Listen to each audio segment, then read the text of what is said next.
Le grand dialogue. Sigi Kafoba. Idawani wa Makara. Le grand dialogue, l'émission de débat du studio Tamani sur votre radio. Chenni Beri. Halud Mauni. Chenni Beri. Sigi Kafoba. Le grand dialogue.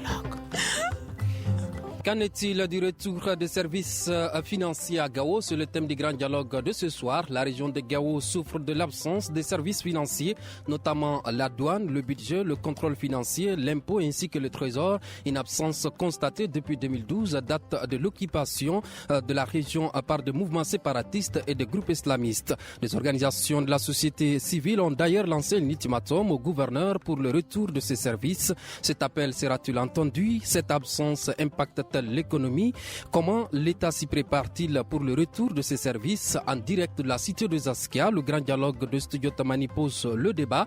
Nos invités, Al-Hader Amadou Bella, conseiller des affaires économiques et financières au gouvernorat de Gao, Moussa Yeya Touré, secrétaire général de la coordination des anciens mouvements et organisations de la résistance civile de Gao, Mahaman Alou Diallo, secrétaire aux revendications de l'Union nationale des travailleurs du Mali, section Gao. À la présentation, je suis Imran Akilo Maïga. Invités, auditeurs, téléspectateurs, vous qui nous suivez sur 85 radios et 3 télévisions, bonsoir et bienvenue. Le grand dialogue. Al-Hader Amadou Bella, la première question vous est adressée. Depuis une décennie, la région de Gao est confrontée à une situation sécuritaire et l'absence, bien sûr, de ces services. Qu'est-ce qui explique, qu'est-ce qui justifie l'absence de ces services? Merci bien. Nous remercions l'ensemble des téléspectateurs et des auditeurs de Studio Tamani qui nous suivent en ce moment. Permettez-moi de transmettre également les salutations des autorités de la région. En premier lieu, le gouverneur de la région, le général Moussa Traoré. L'ensemble des autorités, les populations de la cité des Askia. Vous remerciez également l'équipe de Studio Tamani qui nous donne aujourd'hui l'occasion vraiment d'échanger sur les préoccupations de la région. Ce qu'il faut dire, il faut d'abord, on va dire, nuancer. Les services techniques ne sont pas absents de la région de Gao. Les services techniques sont là, peut-être pas dans un effectif souhaité, mais il y a certains personnels des services techniques financiers qui sont exactement présents au niveau de la région. Nous allons peut-être au cours du débat échanger sur toutes les contraintes qui font que l'ensemble du personnel de ces services techniques financiers ne sont pas présents au niveau de la région de Gao actuellement. Quelles en sont les raisons? Bien, donc les raisons, il y en a un certain nombre. Mais avant de parler des raisons, il faut d'abord mettre l'accent sur les efforts que le gouvernement a fait pour faire revenir les services techniques de façon générale et les services financiers, en quelque sorte rapprocher l'administration, n'est-ce pas, des administrés. Vous vous souviendrez qu'en 2015, l'État a initié un programme que l'on a appelé PURDRN, le programme d'urgence pour la relance du développement des régions du Nord. Et ce programme avait pour objet de permettre le retour de l'ensemble des services techniques, le retour de l'administration en construisant des infrastructures, donc en mettant d'abord les éléments, disons les agents dans les conditions pour pouvoir travailler. Et ce programme a fait un certain nombre d'infrastructures dont la première phase a comporté donc à la réalisation des infrastructures pour ces services financiers-là. Mais malheureusement, il s'est avéré que la raison principale de l'absence, on va dire, de ces services financiers, c'est lié, n'est-ce pas, au réseau. Vous savez, les services financiers, ce sont des services qui travaillent en réseau. Notre région, la région de Gao, est une région dans laquelle le réseau est insuffisant, le débit est insuffisant, la connexion n'est pas des plus bonnes. C'est ce qui justifie, vraiment la principale raison qui justifie que un grand nombre, dont les responsables, n'est-ce pas, de ces services financiers, se retrouvent être à Bamako, où, n'est-ce pas, le réseau leur permet, n'est-ce pas, de faire le travail, n'est-ce pas, et de rendre les services aux usagers. D'accord. Voilà. Moussa, vous êtes de la société civile, une société civile qui a d'ailleurs lancé un ultimatum au gouverneur pour le retour de ces services. Vous venez d'entendre le représentant du gouvernorat qui dit que les services ne sont pas totalement absents, mais il justifie encore que cette absence se justifie par un manque de réseau. Est-ce que vous partagez cette idée? Absolument pas. Merci à vous, merci à tous nos téléspectateurs et auditeurs de Studio Tamani. Moi, je ne partage pas malheureusement l'idée de nos plus hautes autorités par rapport à, n'est-ce pas, à ce manque de réseau qui fait que ces services financiers ne soient pas, n'est-ce pas, totalement présents, en tout cas au niveau de la région de Gao. Pour la simple raison que si nous avons quand même des souvenirs, nous savons que c'est grâce à Gao, n'est-ce pas, que le Mali ne se voit pas aujourd'hui divisé. Donc Gao ne mérite pas, n'est-ce pas, pour une question de manque de réseau, ne pas mettre tous les efforts pour qu'il y ait ce réseau, pour que vraiment ces services financiers puissent être effectivement dans la région de Gao. D'accord. Vous êtes de l'INTEM, l'Union des travailleurs du Mali. Vous venez d'entendre le représentant du gouvernorat. Aujourd'hui, est-ce qu'on peut dire qu'un manque de réseau peut permettre en tout cas à ces services d'être absents dans une région comme Gao? Merci bien Imrana. Merci à l'ensemble des services du studio Tamani de nous avoir donné l'occasion vraiment de s'exprimer sur un sujet aussi important, aussi crucial que l'absence des services financiers dans la région de Gao. Merci également aux auditeurs et téléspectateurs de nous avoir suivis et de nous avoir écoutés. Et effectivement, les services sociaux, les services financiers, on peut dire qu'ils ne sont pas vraiment présents à Gao. On peut dire vraiment qu'ils sont absents à Gao. En tant que travailleur, et je suis peut-être le mieux placé pour sentir leur absence. Et nous ne comprenons pas. Ils sont vraiment totalement absents ou à moitié absents? Et pour nous, ils sont absents totalement, partiellement quand ça pose problème. Quand ça pose problème dans le service rendu, on considère qu'ils sont absents. Et pour nous, travailleurs, nous ne comprenons pas. Nous ne comprenons pas quand, juste pour la prise en charge d'un Turc, il faut attendre souvent des mois, transmettre le dossier à Bamako. Les services financiers relèvent de l'État. Ça fait partie des services, ils font partie des services qui ne sont pas transférés aux collectivités territoriales. Donc la responsabilité entière appartient à l'État. Donc je crois que pour des questions de réseau, et c'est les raisons qu'ils évoquent, des questions de réseau, l'État doit tout mettre en œuvre pour vraiment. Et ils sont interconnectés, donc ils peuvent fonctionner par l'intranet, même à défaut de l'internet, je crois. L'intranet peut souvent être sollicité pour vraiment essayer que, en tout cas, quand même, nous n'avons pas compris, nous n'avons juste là pas compris, malgré toutes les revendications, malgré tout ce que nous avons fait dans le cadre vraiment de ce que les services financiers soient effectivement présents dans la région pour soulager les travailleurs, pour soulager l'économie. Le gouverneur vient de le dire, il s'agit du trésor, du contrôle financier, du budget, sans lesquels il n'y a pas possibilité vraiment d'effectuer des dépenses. Il s'agit de la douane, des impôts, et de la direction régionale de la consommation et de la concurrence qui pèse très lourdement dans le recouvrement des recettes pour l'État. Donc nous n'avons pas compris jusque-là, et ce qui fait que nous disons qu'ils ne peuvent pas être là juste pour des questions de réseau. Et pourtant il y a d'autres services qui sont là, qui fonctionnent sur les réseaux. Al-Hader, vous venez d'entendre la société civile, le représentant de l'INTEM sur ce plateau. Ils n'ont pas compris pourquoi les autres services sont présents, qui travaillent avec le réseau, et que ces services également ne sont pas là alors qu'ils pouvaient travailler avec Intranet. Qu'en est-il réellement, concrètement? Bien. Qu'est-ce qui se passe au niveau des décisions? Non, d'abord, comprenez que je ne suis pas vraiment venu pour polémiquer. Je vous donne les informations telles que les informations réelles. Maintenant, les uns et les autres sont libres de les apprécier comme ça leur conviendrait.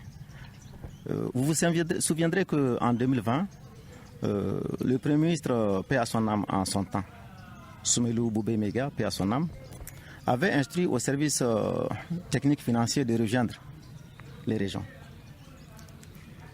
Alors, tous les personnels de l'ensemble des services techniques financiers de la région de Gao sont à cet effet venus et, n'est-ce pas, ont pris les structures qui leur avaient été affectées pendant un mois.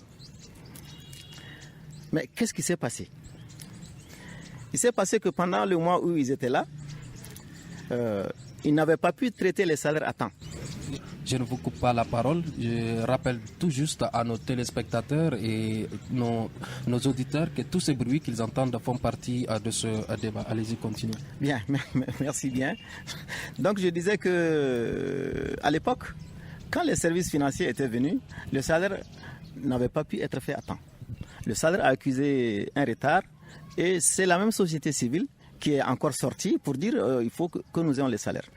Le gouverneur, en son temps, le général Sidiki Samaké, qui est aujourd'hui le secrétaire général du ministère de la Défense et des anciens combattants, et on peut même dire qu'il a dépêché, en tout cas parce qu'un avion est venu de Bamako, pour certains c'est un avion qui a été dépêché, spécialement pour les faire partir à Bamako, afin de pouvoir gérer les salaires.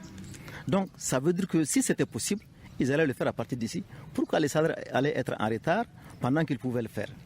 Donc ils sont retournés à Bamako pour pouvoir faire, n'est-ce pas, pour pouvoir gérer cette urgence. Premier aspect. Deuxième aspect, une première mission de la direction générale du budget était venue pour pouvoir évaluer l'état de la connexion. Il s'est avéré que l'état de la connexion était défectueux. Le ministre de l'économie et des finances, dans un second temps, a dépêché une autre mission composée donc des différents ingénieurs informaticiens de ces structures techniques, financières, qui sont venus. Ils ont fait un travail et, n'est-ce pas, le résultat de ce travail a conclu que, en dehors de la douane, où le réseau était passable, l'ensemble du réseau informatique de la région de Gao devrait être devenu obsolète et devrait être, n'est-ce pas, on va dire, réhabilité. Ça, c'est une mission que le ministre lui-même a dépêchée, qui est arrivé à cette conclusion-là.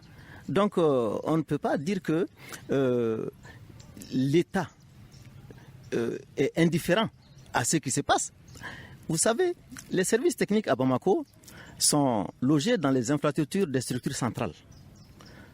Ça veut dire que chaque service technique régional financier est logé, n'est-ce pas, dans les infrastructures de sa direction générale. Ça veut dire que les services, les responsables au niveau central savent ce qui se passe. Pensez-vous que c'est de gaieté de cœur que ces différents responsables acceptent que leurs agents restent à Bamako s'il n'y avait pas un problème?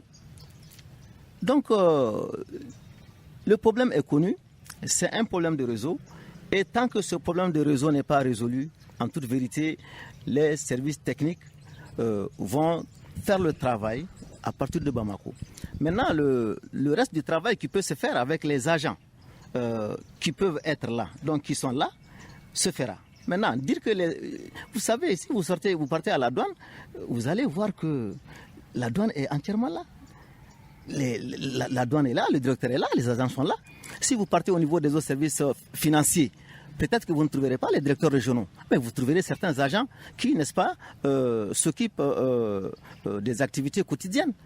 De quelle activité s'agit-il si tout ce qui doit se faire est allé va à Bamako? Comment ces gens-là peuvent travailler? Dans quelles conditions? Qu'est-ce qu'ils font concrètement? Oui, vous savez pertinemment qu'au niveau d'une structure, chaque agent a ses limites, a ses missions. Un agent ne peut pas faire les missions qui sont dévolues au directeur régional. Ça, c'est évident, parce qu'en dernier ressort, la signature revient quand même au directeur régional. Mais pour tout ce qui est des courriers, n'est-ce pas, pour tout ce qui est de la collecte des courriers, de l'envoi des courriers, cela est fait. La collecte des courriers est faite et envoyée, n'est-ce pas, à travers les moyens qu'ils ont, à travers souvent les cars, à travers les moyens aériens au niveau de Bamako pour que le travail se fasse. Donc, je ne dis pas qu'il n'y a pas de désagrément. Il y a des désagréments. Mais le travail, dans notre contexte, on arrive à faire le travail comme nous le permet notre environnement. Voilà. Comment une région comme Gao peut-elle vivre sans ces services?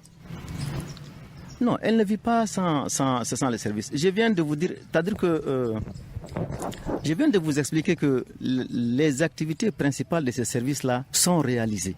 Mais tout le monde a son salaire à temps. Demandez-leur. Ils ont leur salaire à temps. Au niveau des impôts, les recettes sont réalisées. En 2021, il y a eu à peu près 130 milliards de francs CFA de recettes. En 2022, il y avait eu des recettes au niveau des impôts de l'ordre de 143 milliards. En 2023, il est attendu des recettes de l'ordre de 160 milliards. Donc, ça veut dire que les activités sont réalisées. Et comme je l'ai dit tantôt, il n'y a pas, n'est-ce pas, un fonctionnaire, qu'il soit fonctionnaire de l'État ou des collectivités territoriales, qui se plaint aujourd'hui de ne pas recevoir son salaire. Mais quand nous avons exigé à ce que ces services viennent à Gao, ce retard a été constaté.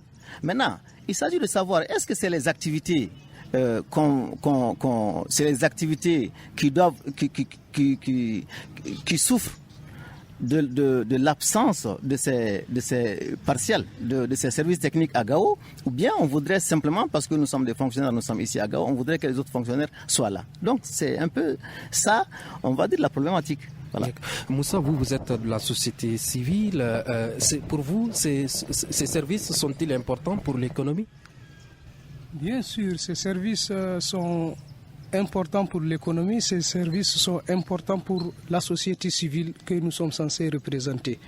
Pour la petite histoire, nous avons la direction régionale des impôts aujourd'hui à Gao, mais malheureusement, vous ne pouvez trouver même un seul timbre à la direction régionale des impôts. C'est quand même aberrant. C'est dans la rue qu'on vend les timbres. On ne sait même pas comment ces timbres viennent de la rue. Et c'est à un prix plus exorbitant que, n'est-ce pas, le prix qui se trouve sur les timbres. Si vous voudriez acheter un timbre de 200 francs, il vous faut dépenser 300 francs. À prendre ou à laisser. La direction le sait. Quand vous partez à la direction, vous n'aurez pas de timbre. Ça, par exemple, c'est des choses qui frustrent. Quand vous allez chercher des timbres de 500 francs, c'est la même chose. Vous allez trouver les timbres comme des cacahuètes dans les rues, mais à l'intérieur de la direction, on n'y trouve pas. Quand vous avez des documents qui ne doivent dépasser qu'une semaine ou 2 semaines, pour la raison de l'absence de ces autorités, n'est-ce pas, de ces services techniques, ce dossier-là peut faire 1 mois, 2 mois, 3 mois, voire 1 année à traîner. Parce que tout simplement, nous sommes éloignés, n'est-ce pas, de ces décideurs qui doivent mettre tout simplement leur cachet pour que nous ayons très vite ces documents. Moi, j'ai des preuves. J'ai des preuves par rapport à la situation. J'ai eu une sœur défunte. J'ai eu à déposer tous les documents par rapport, n'est-ce pas, à l'accès à son compte. Et jusqu'à l'heure où nous sommes, parce que ces services techniques ne sont pas là, le dossier traîne. Ça fait bientôt 1 an. Vous voyez que c'est un problème. Allez dire que ce n'est pas un problème à ces gens-là qui souffrent. Vous verrez leur réaction. Donc moi, pour la question du réseau, je ne peux pas comprendre qu'un service technique de l'État ne peut pas travailler parce que tout simplement il n'y a pas de réseau. Au même moment, les banques travaillent ici avec le même réseau. En tout cas, nous, ça ne colle pas. Si c'est des réseaux de haut débit qu'il faut, l'État doit s'imposer pour que ces services techniques aient des réseaux de haut débit pour faire le travail. En tout cas, c'est la situation qui l'impose. Si par exemple à Bamako, peut-être on n'a pas besoin d'un réseau de haut débit pour que les services techniques la travaillent. Si à Gao, il faut un réseau de haut débit.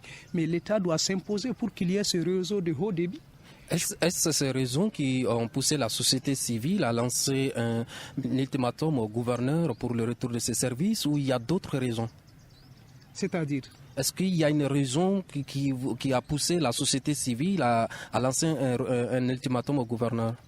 Moi, je ne pense pas qu'il y ait d'autres raisons que les préoccupations de ces populations.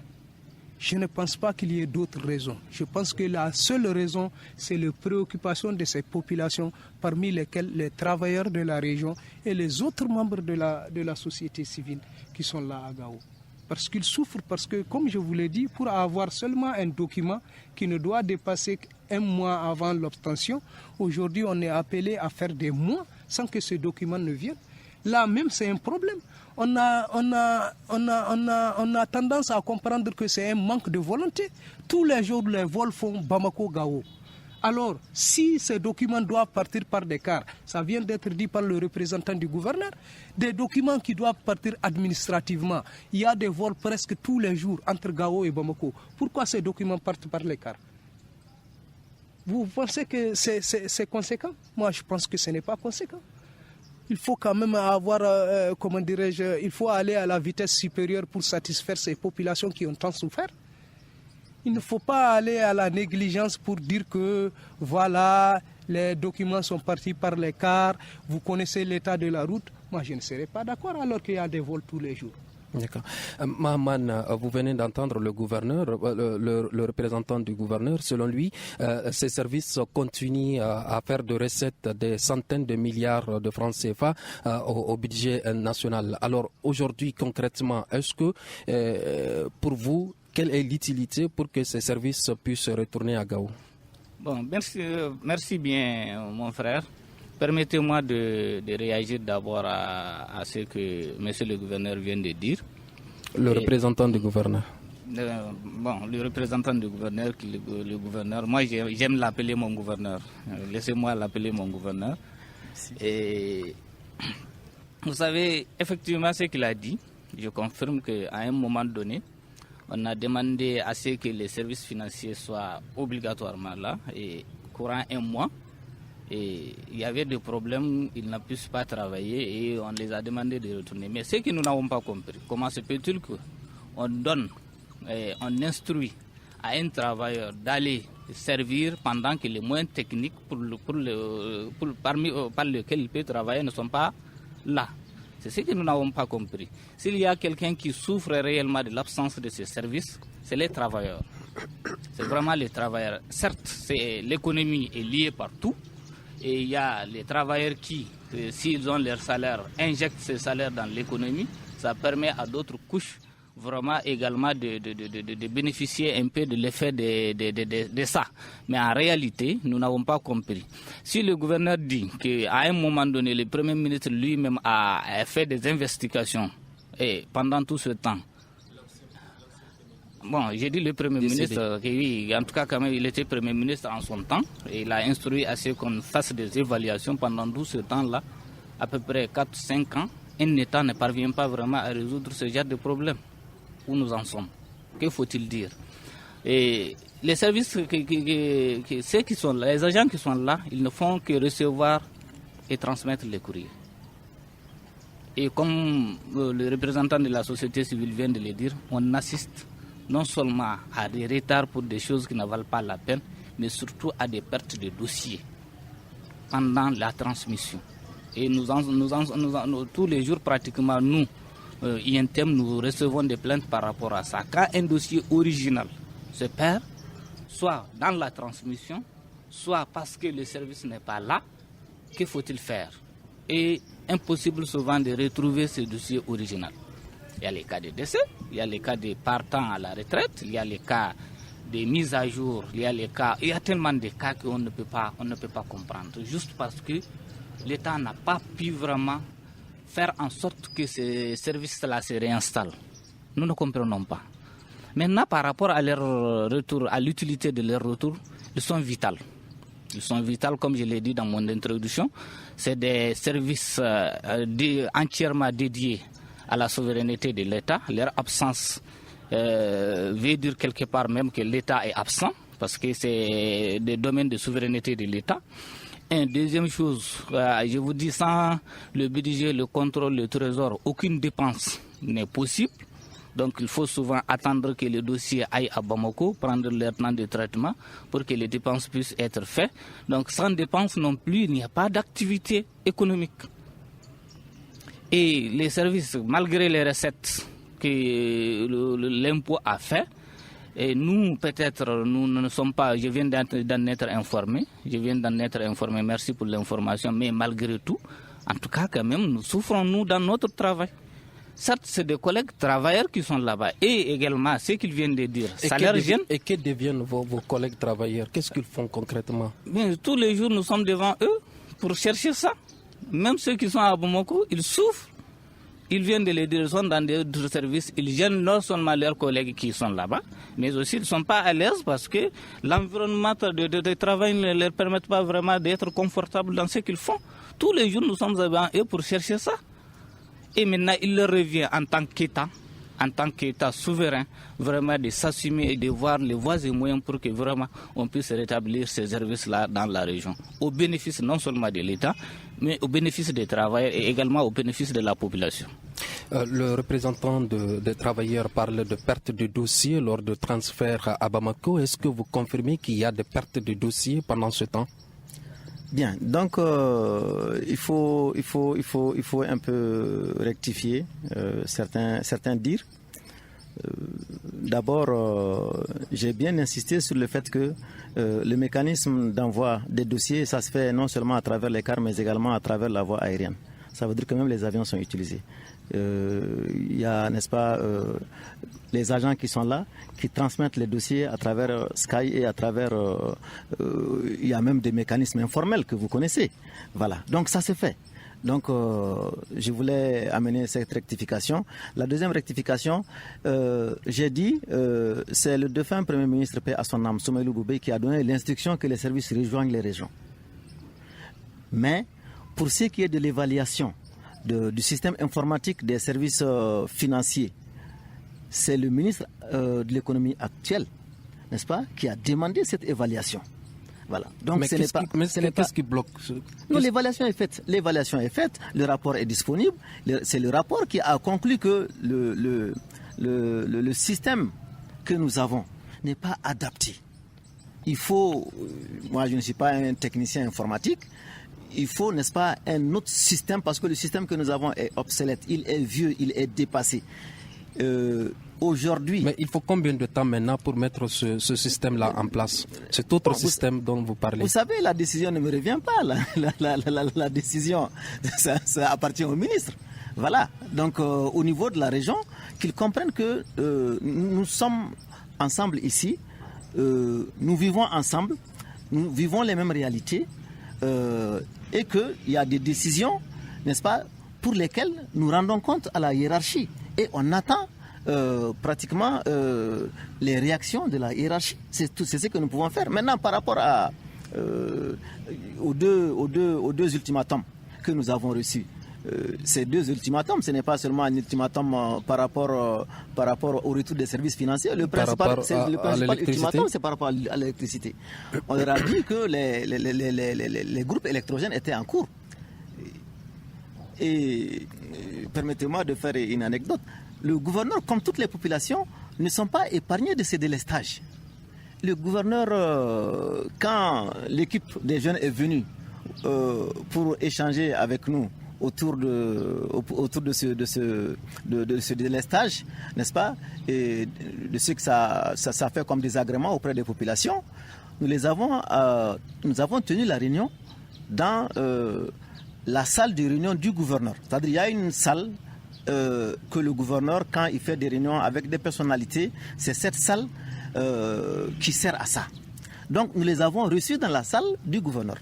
Et 5 minutes après, c'est les mêmes jeunes qui ont commencé à nous dire vraiment il fait très chaud, on peut écourter. On a dit bon, vous avez constaté qu'il fait chaud, c'est parce qu'il n'y a pas d'électricité. Voilà, c'est le délestage, c'est tout le monde. Donc alors ils ont dit bon, dans ce cas, laissez-nous partir. Alors, donc il y avait 2 ultimatums qui avaient été lancés. Donc nous estimons que le premier ultimatum pour ce qui est de l'électricité est en voie de résolution, on l'espère sous peu. Le deuxième également sera résolu. Parce qu'en réalité, c'est... Sera résolu quand?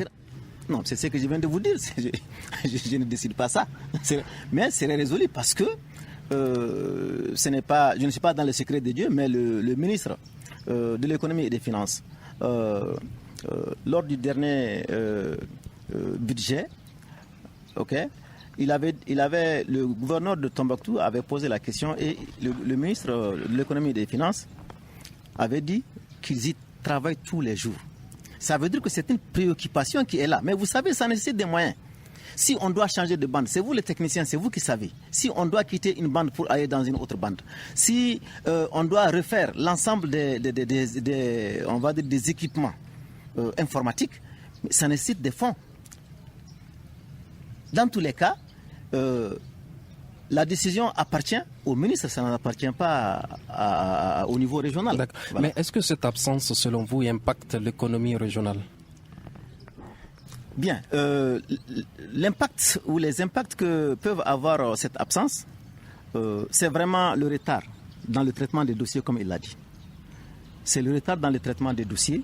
Les dossiers, comme je l'ai dit, partent souvent par car, souvent par avion. Et malheureusement, une fois, il y a un car qui a été brûlé en cours de route pendant qu'il y avait des dossiers extrêmement importants qui étaient à bord. Donc ça, c'est des désagréments qui sont là, qui peuvent arriver. Maintenant, l'impact économique, on peut dire que l'impact économique est réel, mais parce qu'on peut dire dans tous les cas, quelles que soient les recettes qu'on fait, on pense qu'on aurait pu faire mieux si les services étaient là. Mais vous savez, les opérateurs, ils savent comment payer leurs taxes. Ils savent comment faire. Le Mali, c'est le même pays là. Si moi je dois payer des taxes, si je ne parviens pas à le faire à Gao, je le fais à Mopti, je le fais à Bamako. Donc moi je pense que là aussi il faut nuancer. Et je n'ai pas dit que l'absence des services techniques, pour rectifier mon jeune frère, que l'absence des services techniques, pour nous, ça n'a aucun impact. Je n'ai pas dit ça. Je n'ai pas dit ça. Parce que j'ai commencé par dire que c'est les mêmes préoccupations que nous avons. Donc nous comprenons les désagréments que ça peut poser. Mais nous avons dit il faut nuancer parce que nous sommes dans un contexte spécifique. Moussa, vous venez d'entendre ce que dit le représentant du gouverneur sur ce plateau. Selon lui, des dispositions ont été prises depuis 2020 par le Premier ministre Feu Soumaïlou Cissé Soumaïlou Boubey et que des dispositions ont également été prises par le ministre actuel. Aujourd'hui, est-ce que vous avez foi à ces autorités qui disent que des dispositions sont en cours pour bientôt? Absolument pas. Absolument pas, dans la mesure où vous-même vous venez de dire depuis 2000 combien? 2020. 2020. De 2020 à nos jours, ça fait combien d'années? 3 ans. Une évaluation qui a été faite lorsqu'il y a une réelle volonté d'agir. Est-ce que vous pensez que ça vaut la peine d'atteindre les 3 ans sans que rien ne se réalise? Donc moi je ne comprends pas. Si par exemple au cours de l'année 2020, cette réaction était faite, cette évaluation était faite et qu'en 2021 déjà on voit le changement, je peux vous dire que l'espoir est permis. Mais de 2020 à nos jours, jusqu'à présent, rien n'est fait. On est toujours à la même situation. Est-ce que vous pensez que je vais croire encore que ça vient? Moi, je ne crois pas. Parce que je me trouve dans la nécessité. Continue de lancer un ultimatum, ce qui veut dire que la société civile a confiance au dire des autorités au moment où vous lancez l'ultimatum. Mais lorsque une société civile, parce qu'une société civile n'est pas censée seulement défendre le côté des populations et laisser, n'est-ce pas, les plus hautes autorités. Ça aussi, il faudrait que les gens comprennent. Une société civile, pour une harmonie, il faudrait qu'une société civile aille avec l'administration, avec les plus hautes autorités. Mais lorsque on pousse une autorité, on pousse une société civile à aller jusqu'à lancer un ultimatum à son administration, à ses plus hautes autorités, c'est que ça ne va pas. Sinon, moi, un bon citoyen, lorsque tout va bien, je ne vois pas en quoi une société civile va jusqu'à lancer un ultimatum à ses plus hautes autorités. Et qu'est-ce que vos organisations prévoient pour encore pousser les autorités à prendre des dispositions pour le retour de ces services? C'est beaucoup de choses. C'est beaucoup de choses. C'est parmi ces choses que vous venez de faire, n'est-ce pas, cette table ronde. C'est pour faire entendre, n'est-ce pas, à l'opinion nationale et internationale tout ce dont nous avons besoin et comment nous souffrons.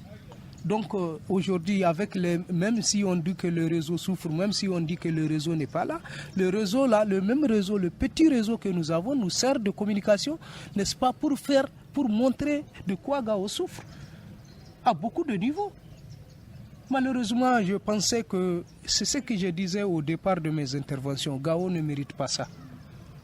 Vu tout ce que Gao a fait pour le Mali, moi je pense que Gao ne mérite pas ça.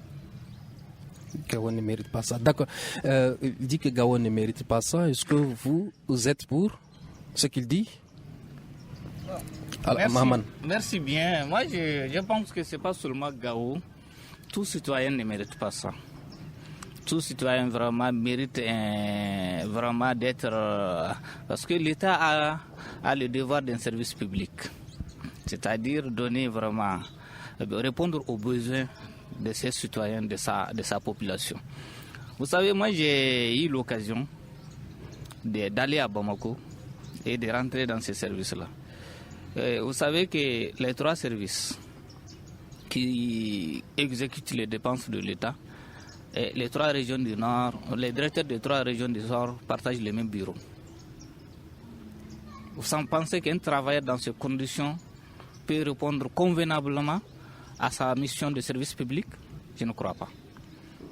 3 directeurs régionaux partageant, on a à peine pouvoir passer, sinon souvent même on est obligé de donner le dossier à un autre pour qu'il le passe au 3e. Ils sont tous dans les locaux de l'ancien ministère des Finances, l'actuel directeur général du budget. Donc ils sont dans des conditions extrêmement difficiles. Donc, tout ce que selon le représentant du gouverneur, des dispositions sont en cours pour le retour de ces services. Est-ce que les dispositions annoncées pour ce retour vous rassurent? Nous l'attendons vivement.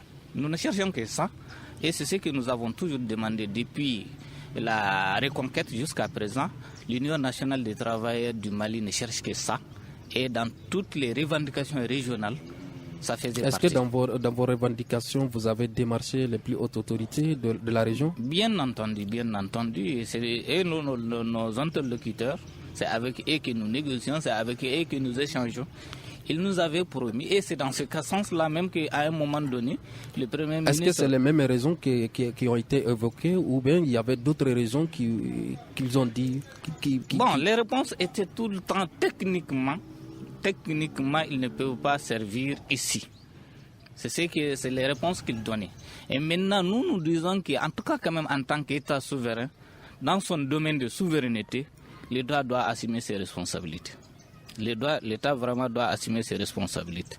Et c'est ce que nous, travailleurs, en tout cas, quand même, c'est ce que nous cherchons pour vraiment répondre à nos missions que l'État lui-même nous a confiées. D'accord. Monsieur le représentant du gouverneur, est-ce que vous pouvez rassurer les travailleurs que très bientôt des autres dispositions que vous n'avez pas encore énumérées peut-être sur ce plateau sont en cours pour le retour rapide de ce service financier à Gao? Bien, comme je vous l'ai dit tantôt, c'est une question sur laquelle je ne pourrais pas me prononcer parce que la décision se prend à un autre niveau. Premier aspect. Je viens de vous faire tantôt on va dire la genèse, n'est-ce pas, de l'installation des services financiers, techniques dans la région de façon générale. Et je vous ai dit que l'État a pris un certain nombre, n'est-ce pas, de mesures. Parmi ces mesures, je vous ai dit la construction des infrastructures, les équipements de ces infrastructures.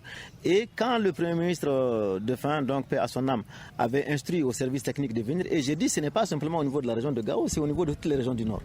Vous voyez que les services financiers sont absents. Donc quand les services financiers de Gao étaient venus et que nous nous sommes rendus compte, tout le monde s'en est rendu compte qu'ils ne pouvaient pas faire leur travail techniquement parce qu'il n'y avait pas les outils nécessaires pour ça.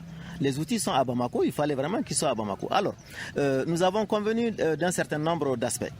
La première des choses, c'était qu'il fallait diligenter rapidement le paiement des salaires. Donc ils sont retournés, le gouverneur a trouvé un avion pour les faire partir et ils ont fait les salaires de leur retour. Le deuxième aspect, c'était de pouvoir maintenir un effectif au niveau de la région. Cela a été fait. La troisième proposition, c'était que de façon périodique, les directeurs des services eux-mêmes puissent venir dans la région. Et cela, n'est-ce pas, pour pouvoir traiter un certain nombre de dossiers. Et cela s'est fait. Maintenant, j'ai dit, vous savez, il y a un programme d'interconnexion entre les services. Par exemple, il y a un réseau qu'ils appellent PRED, je ne suis pas un technicien, mais c'est comme ça, je pense qu'ils appellent, qui se trouve, n'est-ce pas, au niveau du département, des différents départements. Hein? À la direction générale du budget. Merci. Alors, donc, vous voyez qu'eux-mêmes, ils maîtrisent techniquement les aspects. Donc, ce programme-là, ce programme, bien, oui, parce que c'est la même, c'est-à-dire c'est la même réponse, parce que c'est le même problème. On n'a pas besoin de chercher autre problème. On vous a dit le problème, il est technique, il est là. Maintenant... Le représentant de la société civile dit ne pas comprendre pourquoi les banques sont présentées, sont à Gao et que les autres services financiers ne sont pas là, alors que selon lui, ils travaillent avec le même réseau. Non, ce n'est pas... Au fait, de par ce que les techniciens m'ont expliqué, ce n'est pas les mêmes types de bandes. Ce n'est pas les mêmes types de bandes sur lesquelles ils travaillent. Premier aspect. Deuxième aspect. Depuis que votre équipe est là, je pense que vous avez constaté quand même que vous avez des difficultés pour appeler Bamako. Vous avez des difficultés pour pouvoir télécharger vos fichiers. Ça, c'est des trucs, c'est concret, quoi. Hein? Donc, c'est ce qui fait que quand vous partez à la banque, mais mon frère, souvent, on arrête toute activité pendant 30, 40 minutes, 1 heure de temps souvent, avant que le réseau, n'est-ce pas, ne vienne, parce que le réseau n'est disponible que par intermittence. Souvent, le directeur est obligé d'appeler Bamako, de lui envoyer par téléphone, lui envoyer un certain nombre de dossiers qui est traité à Bamako. On prend les photos WhatsApp, il envoie à son collègue ici pour pouvoir traiter. Tout cela est dû, n'est-ce pas, à la difficulté de connexion. Si la connectivité était bonne, est-ce qu'on allait se donner tous ces problèmes pour pouvoir accéder à son salaire qui est au niveau de la banque? Voilà, donc c'est des problèmes qui sont réels. Maintenant, nous sommes en train, n'est-ce pas, d'attendre que les dispositions soient prises, n'est-ce pas, par les hautes autorités qui sont au courant et qui ont dépêché une mission pour venir voir quel est le problème. On ne peut pas résoudre un problème si on ne l'évalue pas, qu'on sache réellement quels sont les tenants, quels sont les aboutissants et qu'est-ce qu'il y a lieu de faire. Tant qu'on ne fait pas ça, on ne trouvera pas la solution. Et ce qui a été fait, c'est au niveau de la hiérarchie de trouver la solution adéquate. Et quand est-ce que cela va se faire? Cela, c'est la hiérarchie seulement qui peut déterminer quand. Les autorités régionales disent attendre à ce que la hiérarchie prenne des dispositions. Est-ce que la société civile va attendre malgré un ultimatum lancé aux autorités régionales? Vous savez, par rapport à l'ultimatum, que nous le voulions ou pas, nous sommes forcés d'attendre en tout cas le résultat escompté. Parce que nous savons quand même que tant que ça ne vient pas, ça ne vient pas. Nous sommes forcés d'attendre. Mais nous sommes forcés aussi de dire ce que nous pensons souvent de façon que nous ne désirions pas souvent. Vous savez, ça nous met mal à l'aise de ne pas se comprendre avec nos plus hautes autorités. Mais malheureusement, souvent, quand vous êtes devant une base qui n'est pas satisfaite, on est obligé d'aller, on est agité. Tout comme eux, ils sont agités. Parce que quand nous tapons leur porte tous les matins pour les mêmes problèmes souvent, ça leur met mal à l'aise, c'est la même chose.